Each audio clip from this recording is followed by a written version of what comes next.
वो भी ऋग्वेद के मंत्रों में तो उस तरह से नहीं। सरस्वती एक नदी है जिसकी महिमा है, सरस्वती नदी के रूप में पूज्य है ऋग्वेद में। तो क्योंकि सारी नदियां दैवी शक्तियां हैं, जितनी भी इस तरह की शक्तियां हैं जिनमें प्रवाह है, शक्ति है, ऊर्जा है, जो हमें कुछ देती है, तो वो देवियों के रूप में, उनकी सारी नदियों का नाम देवियों के रूप में, सरस्वती भी नदी है, देवी है। तो इस तरह से है।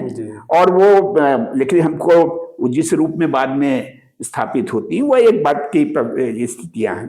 तो दुर्गा कहीं नहीं है, शक्ति की देवी जैसी दुर्गा बाद में। और फिर आप तो जानते हैं कि दुर्गा जब से आती हैं, सारी देवियां जो हैं उनके इर्द गिर्द हो जाती हैं। वो पार्वती का भी रूप है और इनका भी रूप है, तमाम तरह की शक्तियों से सुसज्जित हो जाती हैं। वह एक परवर्ती स्थिति है। तो कहने का तात्पर्य यह है कि ऐसे कोई देवी या देवता ऋग्वेद में नहीं दिखाई देते जो बाद के कालों में है।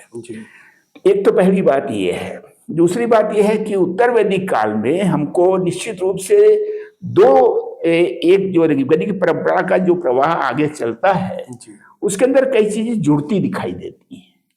और जुड़ती ही नहीं दिखाई देती हैं, बल्कि उसमें एक बहुत बड़ा नया आयाम विकसित होता है, जिसको हम ब्रह्म चिंतन के रूप में देखते हैं। ब्रह्म और जीव का चिंतन, यह एक बड़ा आधारभूत चिंतन है। और जैसा मैंने कहा कि ऋग्वेद के उन मंडलों में प्रकट होता है जो परवर्ती है। यानी अगर हम मूल मंडल में ये भी नहीं आते, मूल मंडल में तो ये भी नहीं आते। तो जो परवर्ती मंडलों में, यानी कि यूं कह सकते हैं कि उत्तर वैदिक काल यानी बाद के चरण में सृष्टि की यह कल्पना, ब्रह्म और जीव की कल्पना, और ब्रह्म किस तरह से जीव को पैदा करता है, ये सारी जो कल्पनाएं हैं ये उत्तर वैदिक काल में। और वहीं से वो विरक्ति मार्गी धारणाएं भी बननी शुरू होती हैं, जो कहीं ऋग्वेद में मूल मंडलों में नहीं है।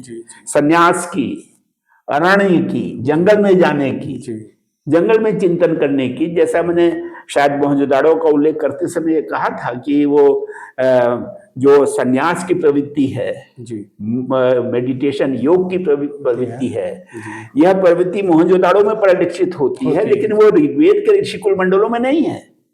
वह पुनः प्रविष्ट होती है उत्तर बाद के चरण में। और जब हम अरण्यवासी ऋषियों की बात देखने लगते हैं, उनके आश्रमों की बात देखने लगते हैं, ऋग्वेदिक ऋषि अपने कुल के साथ, अपने परिवार समूह के साथ उनके बीच में था। वो कोई सन्यासी ऋषि नहीं था। लेकिन उत्तर वैदिक काल का ऋषि सन्यासी है। वो जो ब्राह्मण वो जो अरण्य में जा रहा है, जंगलों में जा रहा है, अलग चिंतन कर रहा है, उसको कई जगह चीजों से विमोह भी पैदा हो रहा है। वो कहीं कहीं ये भी कह दे रहा है कि ये पशुओं की बलि क्यों दी जा रही है। सवाल उठाते हैं, ये सवाल उठने लगे। क्या क्या इस यज्ञ से ज्यादा तो जो आदमी के सत्कर्म है वो उसको ऊपर उठाएंगे। तो इस तरह की बातें आनी शुरू हो गई उत्तर वैदिक काल में।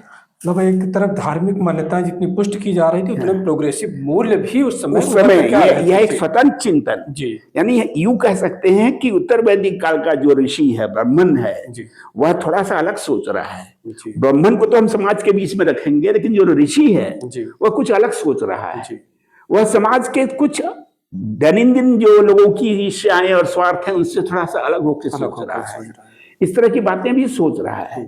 तो ये महत्वपूर्ण बात है उत्तर वैदिक काल में। यानी हम कह सकते हैं कि जो वैदिक परंपरा जो शुरू हुई, उसके अंदर अब नए आयाम आने शुरू हुए। यानी वैदिक संस्कृति को केवल आप एक धारा में नहीं वहां पर देख सकते हो, उसके दो धाराएं बननी शुरू हो जाती हैं, जिसके साथ आगे चल करके हमको उपनिषदों का चिंतन दिखाई देता है।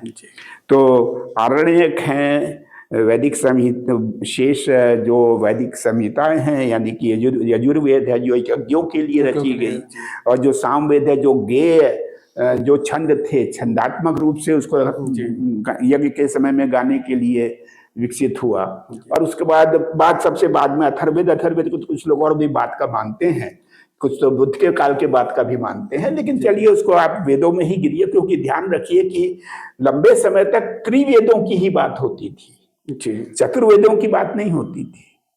तीन ही वेद, यानी तक्षशिला में शिक्षा लेने जा रहा है छात्र बाद के काल में भी, तो वो तीन वेदों की शिक्षा लेने जा रहा है। कहीं ऐसा नहीं कहा जा रहा है कि वो चतुर्वेद की शिक्षा लेने जा रहा है।